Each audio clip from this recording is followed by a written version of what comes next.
dangers dans l'ouverture de vos chakras? Je vous explique ça dans cette vidéo. Alors, est-ce qu'ouvrir ces chakras peut représenter un énorme danger?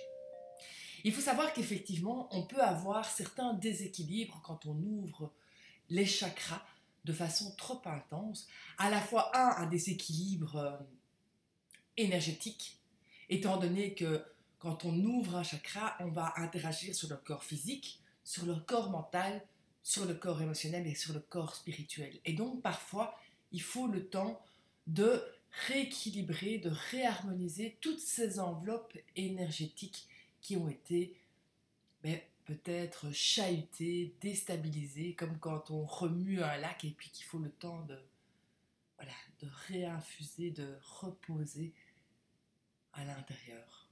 Le deuxième point, c'est un réveil émotionnel intense. Effectivement, le chakra interagit sur le corps émotionnel. Et donc, quand on ouvre un chakra, il faut savoir que nos émotions sont quand même vraiment intenses. Et que quand on regarde un peu le facteur émotionnel et les déficits, je dirais même physiques qu'on peut avoir, souvent sont reliés à notre émotionnel. Et donc, on peut effectivement se retrouver avec un émotionnel un peu déstabilisé. Et donc, il faut le temps de remettre un petit peu toutes ces émotions en place, de rééquilibrer et réharmoniser cet ensemble émotionnel.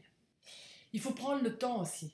Je pense qu'on ne le dit pas assez, mais quand on ouvre un chakra, il faut prendre le temps de la maturité, le temps de l'absorption, le temps de l'intégration, le temps de la transformation, le temps de la guérison. Alors autorisez-vous ce temps d'adaptation et de modification de votre être. Parfois, on peut se retrouver déraciné. Alors, comment est-ce que c'est possible d'être déraciné? C'est vrai que quand on ouvre le chakra coronal, l'ouverture du chakra coronal, effectivement, va nous permettre de nous reconnecter à notre spiritualité, à notre mission d'âme, à notre connexion divine.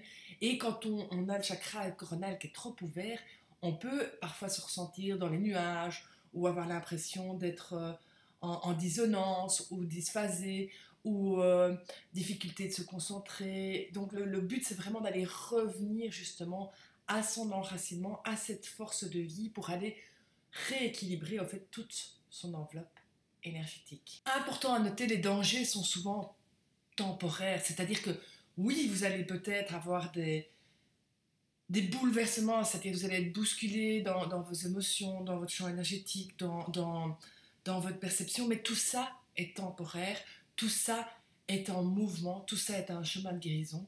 Donc faites-vous accompagner si effectivement vous sentez que vous n'êtes pas aligné ou que vous avez besoin d'aide, parce que l'accompagnement avec des personnes professionnelles dans ce milieu-là, ça permet aussi de canaliser, de se faire aider. Donc n'hésitez pas aussi à vous faire aider, à demander de l'aide pour justement être en harmonie et bien canaliser tous ces chakras.